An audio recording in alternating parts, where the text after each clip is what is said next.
today I wanted to talk about the not self, as well as strategy. We may have to break that up depending on time. So, but that's fine. The strategy and the thing that gets in the way of strategy is really our fears. And so there's some of that that we'll be talking about as well, like the different flavors of fear and how it shows up for each type. So and we talked about all that, where to get our charts. Let's take a look. And for that clearing and dropping in moment, I just wanted to mention a little bit about the fear aspect and how in society so often we are, oh, hi, Kitty. We're so often told to run away, like avoid our fears, hide our fears. If something scares us, we're supposed to, you know, shrink in response.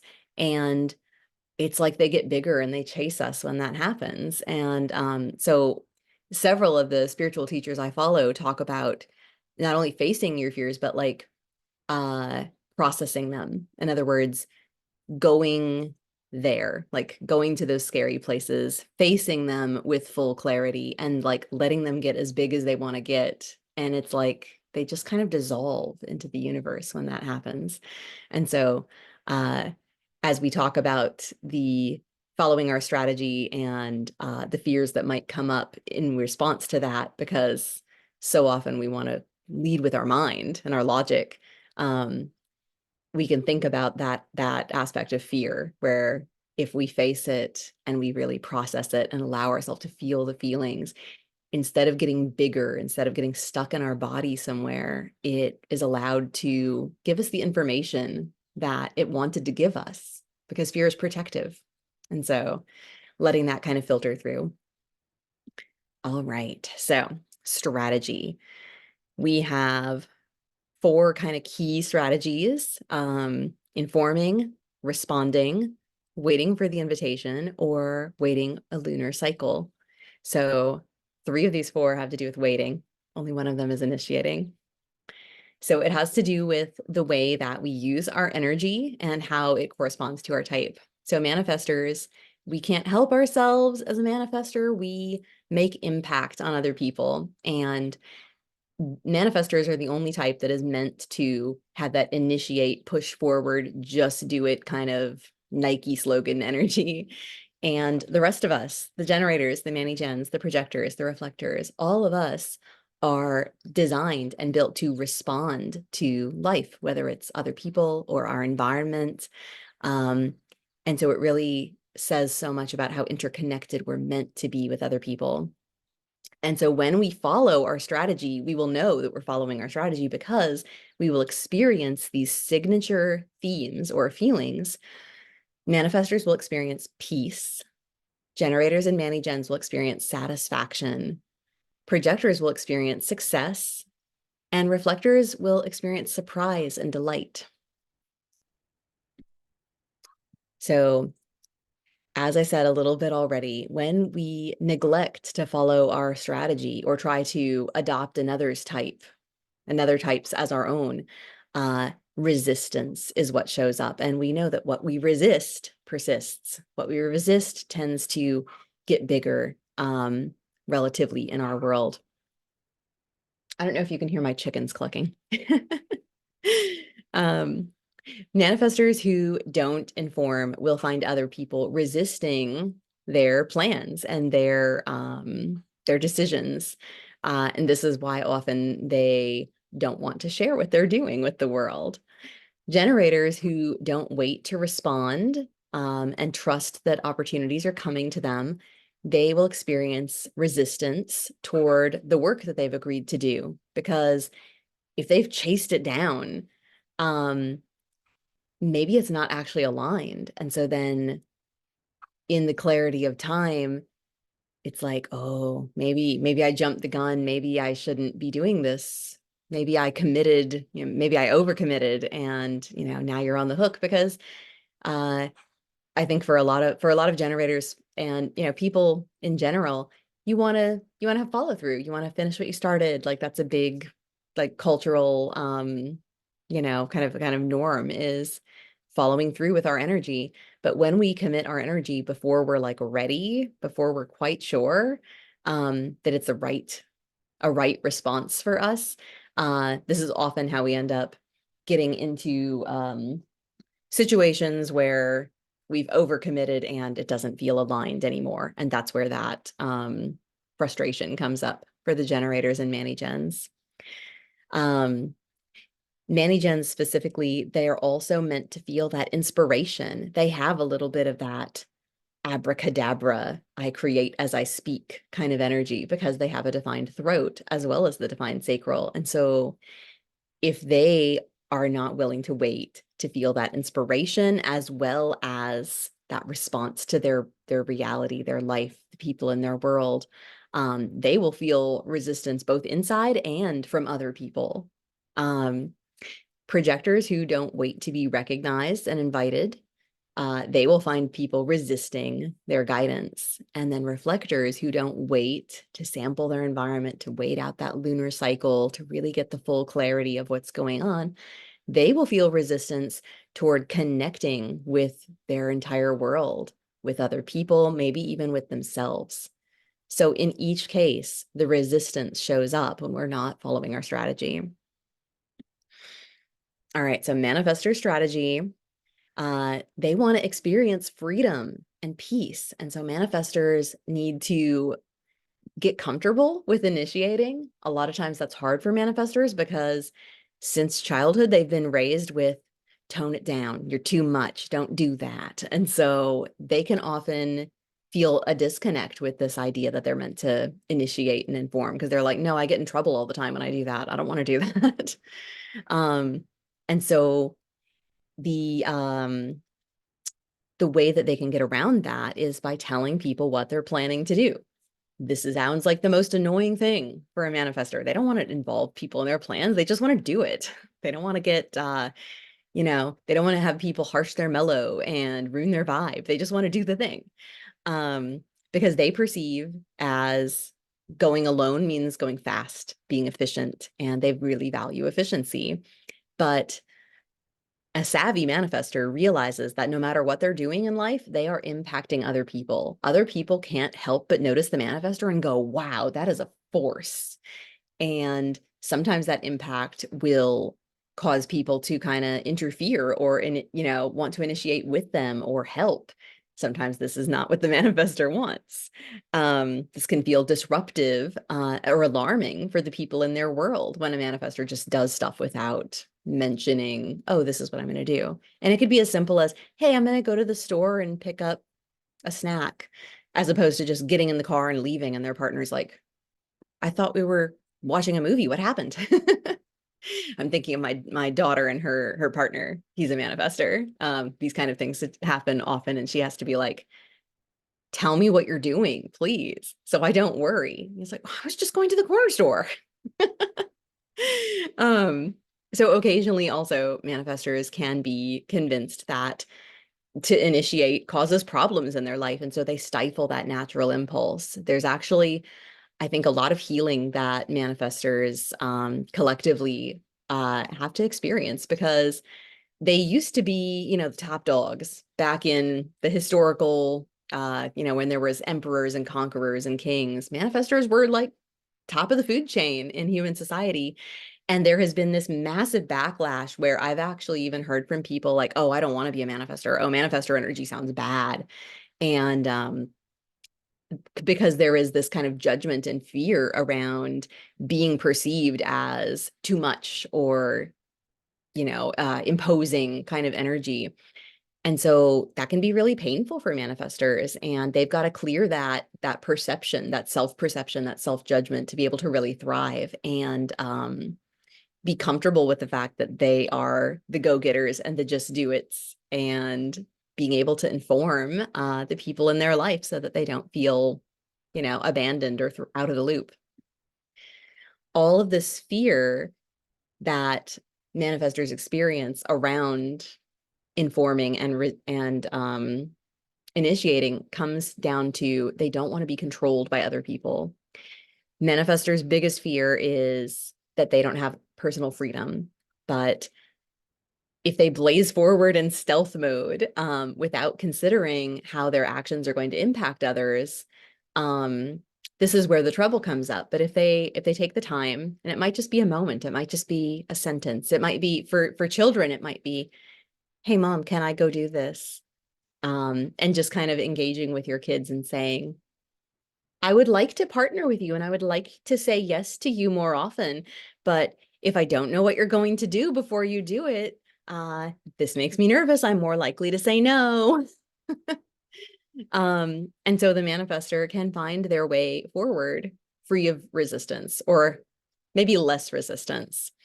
Um, and so the people in their life can feel respected, included, safe, and really inspired, because manifestors are wildly inspiring people no matter what they're doing.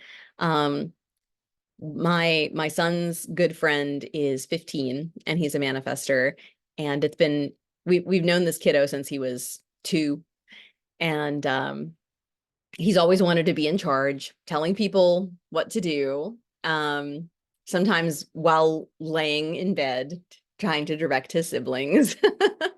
and and as he's gotten older, his parents have kind of had to have those conversations of, please tell us what you're doing before you do it, because they will find like outrageous projects that he's already in the middle of, and they're like, wait, no, we didn't want you to use these items, or we didn't have time for you to get involved in this. And he's like, and gets annoyed. And so it's like being able to have those conversations of, look, I know that you want to do lots of things, and we want to give you the freedom to do those things. And we want to partner with you so that you can not have people upset with you when you just do things.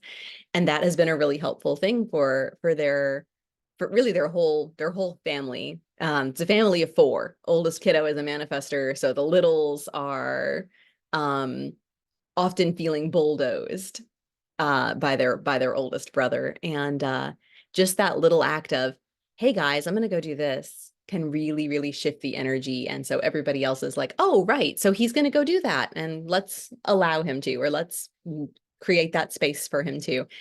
And so it's like it creates flow in the whole household because of that. All right, so generators and Mani-Gens, they have the same strategy, which is to wait to respond to life.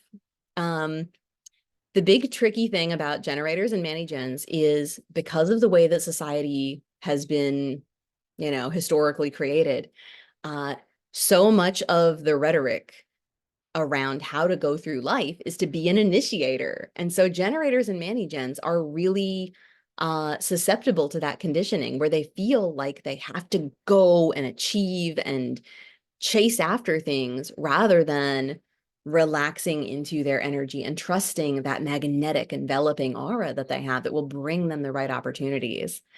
So it's like they think that they're supposed to live like manifestors, to initiate. Um, Generators and Mani-Gens, often they might catch themselves believing that lie, that to wait and respond is somehow them being lazy, or them, not taking appropriate measures, control of their life, right? Um, and the idea of surrender is seen, I think, especially in male generators, male Mani-Gens. They feel like surrender is more of a feminine thing. And so they're like, oh, I can't do that. I have to, achieve and do. Um, but if they are not feeling that connection to what their energy has brought forth naturally, if they don't feel that sacral buzz that says, yes, ooh, I want to do this. This feels fantastic. I want to be involved in this project, or with this person, or with this opportunity, it's going to be hard to figure out that sacral response of like, yes, let's do it. Um, and then if that response is missing, they will find themselves feeling frustrated. They will find themselves feeling taken advantage of, put upon, like their work doesn't matter. And that is such a frustrating feeling for generators and Mani-Gens, because y'all have big energy in the world, and it's meant to be committed to things that you truly believe are worthwhile for yourselves and for others. And so not feeling that connection and just feeling like you're doing busy work or what other people expect of you, that can be really heavy and hard and isolating. I chose this picture of the fish because it's that push and pull, right? This is another Avatar: The Last Airbender reference. I love that show so much. And in the show, they have these fish that represent the moon and the ocean. And it's the push and the pull of gravity, right? The back and forth, because generators and manigens, ideally, they're in this constant dance back and forth with life, with their environment. They're responding toward what shows up. And then in their response, because their aura is magnetic, more things show up, different things, new things. And then if they're in that dance and that flow, they can continually be responding. And it's important to say too that there's no need to fear making a wrong choice, because you can always choose again. So the fear that is connected to this for generators and manigens is that nothing will happen unless they initiate it. That's the worry, is that if I relax, if I trust that, like, it's hard for them to trust the magnetism of their aura, maybe especially if they're around the wrong people or in the wrong environment. They'll feel like nothing is kind of connecting, that they're out of place, out of step, out of time. Um, and rather than viewing that as an appropriate response of, so I should change my environment, I should meet new people, I should go somewhere else where I do feel that magnetism.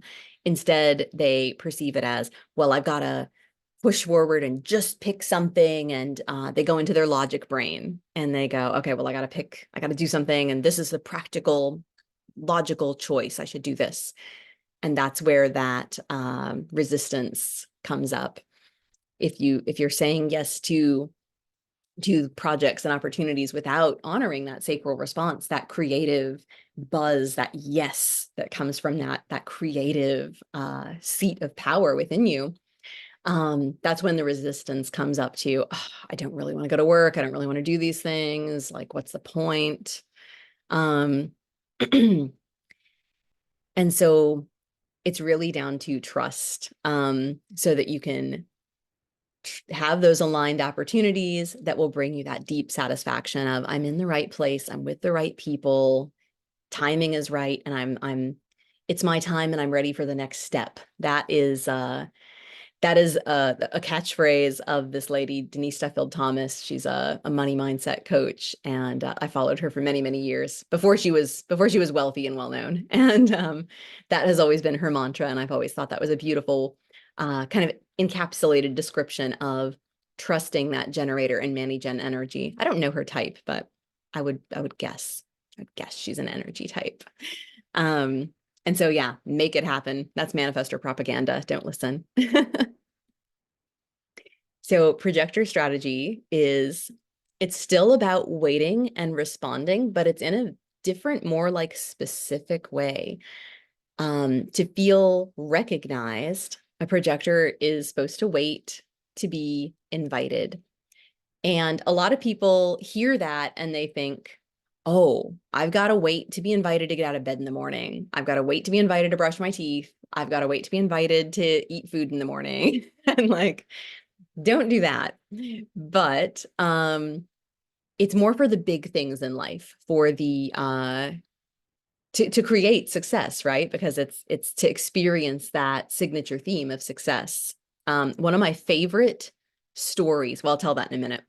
So projectors are these visionaries. We have a lot to share, and we have a very penetrating aura. Sometimes this can be a little bit intense, like being under a spotlight. I know that I have had to become aware of that tendency in myself. When I like swivel and focus on somebody, it can be intense. And so I have to kind of be aware of the impact I have on other people, and wait until they want that kind of energy or attention from me. Um, Many projectors from childhood have been conditioned to be helpers and fixers because their parents notice this extreme sensitivity and this empathy that they have, that they display very early in life. And without meaning to, they kind of raise their projectors as little adults because they can. and it's convenient, and it feels good in the moment of like, wow, my child's so mature. And so projectors will grow up feeling maybe duty bound to prioritizing the needs of others because our aura is naturally meant to understand the other and doesn't really understand ourselves. Remember that undefined sacral that we have as projectors means that we're not great at self boundaries. We don't know how to prioritize our own care and well-being quite at the same frequency as the energy types, those with the defined sacral, the generators and mani-gens. Um, and so often, what happens is projectors will turn into, because they'll reflect and amplify that sacral energy of others, and so they will turn into kind of workhorses. They'll be doing so much, maybe for their family, maybe within their friend group. They're like the therapist of their friend group, even as like preteens. I see this a lot. Um, and often they have the feeling of being taken for granted or taken advantage of, because what ends up happening is they do so much. And if they don't wait to be invited first, if they're not connecting with other people's energy in a way that they've been invited in and welcomed, rather than it can feel invasive or overwhelming. And then people are like, nah, I don't need that. Like, leave me alone. I can do it myself. And so uh, that is what shows up for projectors as this resistance, which is others resisting their presence, their participation in things. They can be viewed as meddlesome or know-it-alls. Lots of little kid projectors, especially with the culture of school, where academic hoop jumping and I know the answer. This can feel like validation and like being seen, and so a lot of projectors end up excelling academically in school, at least in the beginning. Then at some point, they realize that it's hoop jumping, that it's a scam, and they get really disillusioned. And then people go, oh, they're just all out of focus and I don't know what happened. And that's kind of what happens, when they're in junior high or high school and they all of a sudden don't care about school anymore because they've realized like, oh, this isn't the recognition that I'm needing. So I put the picture here of the golden platter with the invitation, because this is the kind of invitation that projectors are looking for. And sometimes it can be one big life invitation. One of my favorite projector stories of success, and this is kind of a theme for projectors. A lot of people know the very famous metal band Rammstein, German, like heavy metal. They're like pyrotechnicians. It seems like they've been making music forever. They're very famous in that scene for what they do. The lead singer of Rammstein is a projector, and he did not get into music. He did not start music as a teenager or a young adult. He worked in a flower shop in his 40s, all the way into his 40s. And the door was open one day, and the other members of Rammstein were walking by at a time when they needed a lead vocalist, and they heard him singing to himself in the flower shop, came in the flower shop and said, hey, man, do you want to be our lead singer? And that's the story of projectors' success. It's often that once in a lifetime silver platter opportunity. And sometimes it can feel scary. Sometimes people are like, this is a big one. I don't know if I could say yes to this. But if it's aligned, if the recognition is correct, and they're seeing the projector for who they are rather than all the stuff they could do, then it feels like a good opportunity. And that's when the projector can experience true success. In fact, projectors can get lots and lots of invitations, but if they're not in recognition of the projector on a level of, I see you and I feel you and I get what you're all about, then it can be an invitation into another thing that produces bitterness. Um, let's see. So projectors' biggest fear is that they're, broken human beings, dysfunctional, lazy, incapable of doing things like the rest of the world, because projectors are, a minority. They're 20% of the population. Um, they know often that they're meant to help people, like help others in some capacity, but often they do it with this sort of desperation, especially if finances are a thing. There's a desperation where they're like, please give me some crumbs. And naturally, that energy is pretty repellent. People are not interested in that. They don't want that. And so that's how projectors can end up feeling bitter because they're like, I did so much and I worked so hard and I'm just getting peanuts for it. There are a lot of projectors in, say, low status corporate jobs that do the work of 3 people and barely get paid enough for one.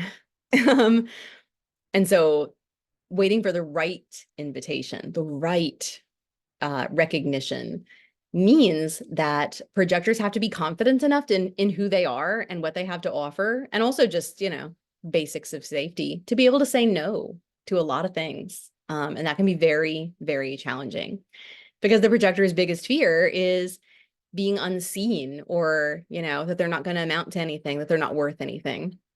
And so in this desperate effort to be seen, they'll say yes to all sorts of silly things that are not aligned. And maybe they'll do it for a little while and they'll hit burnout because of that open sacral, or maybe they'll do it a while and realize that it just feels terrible and they're doing everything for everybody and nobody is even noticing or recognizing them or saying thank you. And so that's kind of the caveat and the trap for projectors. And so a projector has to get over their fear of that nobody's going to see them, notice them, invite them to anything of value. And the trick is that projectors want to wait for the invitation and do nothing. But in fact, they're meant to wait for the invitation and go about their own business, perfecting their things, doing their awesome work in the world, whatever that is, whatever that resonates with them, whatever they're naturally drawn to, and allow others to see them without expectation. A lot of projectors deal with this fear by hiding, by isolating themselves from the world. And then they're bitter that they get no invitations. It's like, well, nobody knows you're there. So that's kind of the projector's path there. All right. And now reflectors. Reflectors are that 1% of the population, right?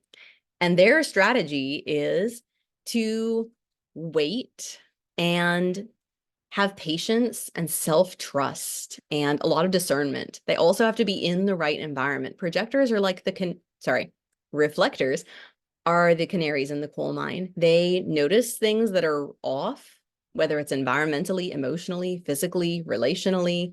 They notice that stuff first. And they may or may not say anything because they may know that it won't be well received by those around them, but they feel it and it impacts them deeply.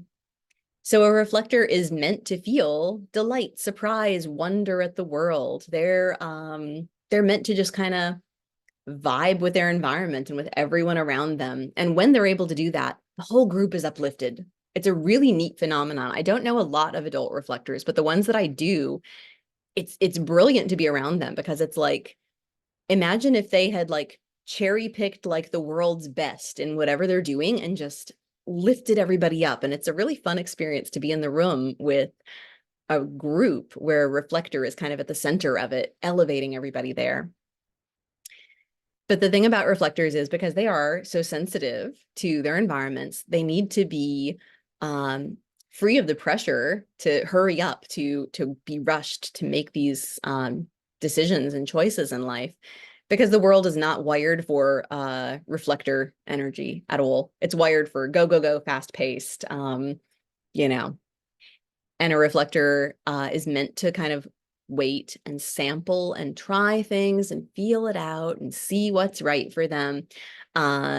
And if you don't know, for instance, that your child is like this, if your child is a reflector, you might be really, really impatient with them because it seems like they don't really care one way or the other. And my son will literally tell me, surprise me, I don't care. And then it becomes a fun game of picking something that will delight him. And so we often will do that. For instance, on road trips, I'll bring him back something weird Just something interesting to see if he's like, oh, I didn't know I wanted dinosaur slippers, but these are awesome. Like, that's kind of the way that he moves through the world as a reflector. And so I'm very glad that I knew when he was quite young that this was kind of the way his energy operated. So I give him a lot of time. I give him 2 months notice to pick what kind of birthday cake he wants because reflectors need to think about it and it's important to them. They might act like it's not important, but that disappointment will set in if we just kind of rush ahead and well, we're in a hurry and let's just pick something. And they'll say, okay, but it's like okay, they're resigned to it. And so it's like being able to notice these subtle things. Reflectors will often feel pressure to hurry up by most of the people in their lives. And they might also, especially if they don't know how they're wired, they might feel like they need to fix themselves because they're not consistent like the other people in their lives. They don't, and they do have consistency, but it's in that lunar cycle over time. They experience the transits over the course of a month. And so there is consistency in the flow of that. But day to day, moment to moment, there's not a lot of consistency. They might be like a manifestor one day and a Manny-Gen the next day and a projector the day after that. And that's kind of their patterning. But if they don't realize that that's how they're wired naturally to be, they will think something's wrong with them and that they need to pin down things. They need to figure it out and be like other people. And so they end up kind of losing themselves. Maybe they find a friend who has a really domineering or strong personality and they just reflect that person. That's where that mirror energy will come in. And if they allow themselves to kind of merge with other people, be swayed by others, abide by things, even when they know that they're not correct, they'll put up with it, and they'll put up with it for a long time, but, and without complaint, but it will hurt them. It will hurt them on a deep level. And if their parents and the people in their world are not like attuned to that, that is when that resistance to life really shows up, because they feel that their life is like deeply unfulfilling somehow and something's missing and they don't even know how to pinpoint it because it's everything. That's the environmental piece, right? So it's this apathy, disappointment that will show up in reflectors' lives. And so their strategy is really subtle and it takes time to unfold and to figure out. Reflectors' biggest fear is being excluded by the group that they're in and being invisible to others, kind of being just, nobody even noticed they were there. That actually has happened to my son quite a lot. And he's used those words like in friend groups. And it's like, so we're in the wrong group and we need to find a new group. That's how that plays out for us. Because being around the wrong people who don't allow the reflector that time for their clarity, or, will judge them for being inconsistent, that will put them into either over-reliance on other people, like dependence, like codependency, and then they will just be consistently disappointed with the way that things are unfolding. It's like, well, I have friends, but it doesn't feel good when I hang out with them, and I don't really know what to do, but I want to be part of the group. So reflectors who learn to recognize and release that pressure from other people to be like them or to do things their way, then they are empowered to kind of curate their environment in a way that works for them and can learn to stay neutral while they're sampling different things. Maybe they hang out with this person and they don't feel that need to attach and merge and morph their being to be like this other person, but they're like, oh, this is an interesting way to be. I'll try it on for a while and I'll put it down and I'll come back to myself. So reflectors need time alone to kind of return to their own aura. And that's also where that environment space or piece comes in. Part of taking care of my reflector son has been getting a little bit more attuned than, say, my generator son, his brother. He doesn't care what his blankets are like or what the lighting in his room is like, but my reflector child, he has opinions and he needs the blanket that feels soft in the texture, and he wants, we've gone through, I think, 3 different projector light things because he wants to have a nice ambient environment to fall asleep in. Like, these things are important to him. And but if I hadn't offered the like, hey, would you like to have, let me show you some videos. We can have a light set up like this in your room. Do you think that would be nice to fall asleep to? And he, oh yeah, that's great. So it's like exposing him to ideas about how to improve his environment. That gives him like more range and more opportunities to try things out. And that overall curating that environment for him like that helps him to feel more grounded and more able to kind of reflect on, okay, well, this is working and that's not, and it's okay to change it. And just kind of validating that neutrality and that like morphism energy that's right for him. And it's not like everybody else, and that's okay. So often reflectors, even very young, they notice, I'm not like the rest of these cats.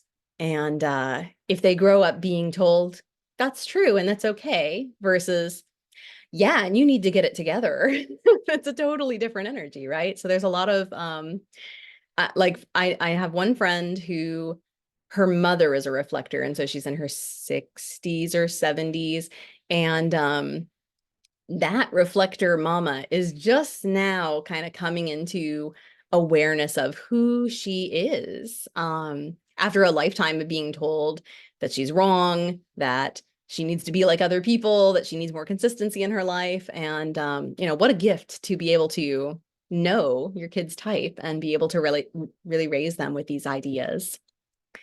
So I think, let's see, we may be done. We did talk a little bit about waiting. Okay, so this is a neat little thing. If you look here at the transits, do you see the things that are changing on the little top with the numbers there? That is basically showing you all the different types that a reflector can be over the course of 2 weeks. So when you say, okay, they're people think, okay, well, there's a lot of openness in their chart, so they're really susceptible to conditioning. It's like, well, yes, but also no, because they will go through these cycles consistently. So this is my son's chart. Plus, well, no, this is the current transits, but when I would add this to his chart, it like creates a dual chart, and then you can see how the transits will activate different centers, different gates, because it will connect with the hanging gates that he already has. So as a reflector chart, it's all white centers, but they'll have those hanging gates. And it's like a battery, like one end of the battery. And then the transits come in and connect to that battery. And so they have that consistent flow. And so it can be really helpful for reflectors to maybe journal about what they're doing over the course of a month, and then they can look back and go, oh, okay, well, when the moon is in gate 22, I often feel like this. And for people who are really interested, it can give them that sense of consistency and a predictable kind of cycle. The other cool thing about reflector charts is looking at their incarnation cross, because that is a consistent thing, and that makes up about 70% of our personality. I think a lot of the rhetoric about reflectors, they hear, oh, you don't have a personality and you're a chameleon, you're really different. And they're like, well, great, but what else? What about me uniquely? And that's when I say, check out your incarnation cross. All right, so that is the strategy presentation. And now we're at the not self, which I think we're going to do that next week so that we can keep with time, keep these with the flow of being quick calls and not 3-hour plus recordings, because I'm not into that. I don't know who is. I guess a lot of people are. But let me know if you have questions. Let me take a drink. I mean, I kind of have a million questions. Yeah, go for it. Just because it's so interesting to me.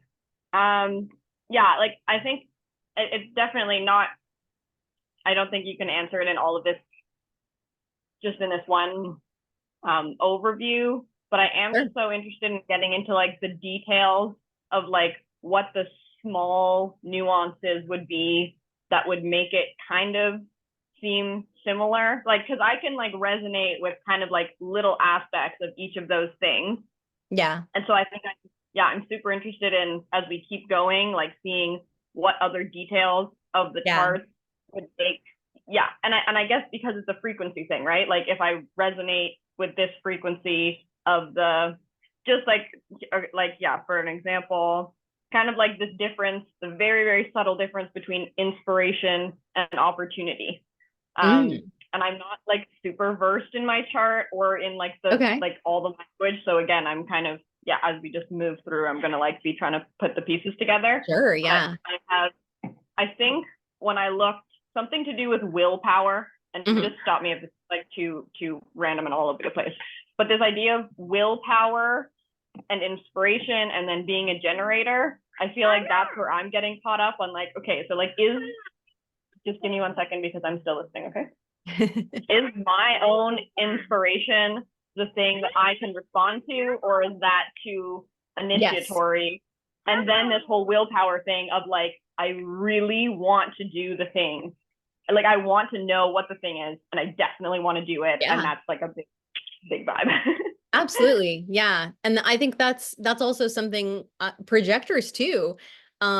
People think, oh, you can't initiate, you can't initiate. Well, in response to like, I have a friend of mine who is on this big tangent of figuring out how to buy a house because she's a projector. A manifestor friend of hers came in and like dropped a bunch of knowledge on her about, hey, like it's possible to buy a house as a single mom. And I just did it last year and let me connect you with the right people and resources. And now she's like stoked on the idea and going for it. And she's like, I know I'm not supposed to initiate. And I'm like, dude, you were initiated. Like someone came into your world and you're responding to that invitation. It doesn't have to always be, would you like to buy a house? Because often that's not going to Yeah, happen, right? And I think especially when we get into the centers, a lot more clarity and consistency will come because I think you have more like lower chart definition, if I remember correctly, and you might have a defined ego, the little triangle center. I don't know, because that's the I, seed. I Well, can't remember. you do. I can't remember. Do you Okay, know yeah. anything about that willpower one? There's something about the willpower that I was really interested in. So willpower comes from the ego center, which is that small Okay. triangle center with only those four gates defined.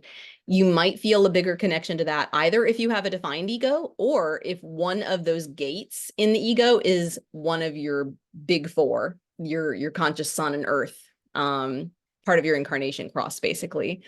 Um, just recently I did a reading for someone who I've known her for a while and I would have thought, oh, she's probably like a manifester or something. And she's not, but she has one of those ego gates as her conscious sun. And I'm like, oh, that explains it. Because it's a very like push willpower kind of energy Yeah. just in that gate. But it depends on where it shows up in your chart. And then Yeah.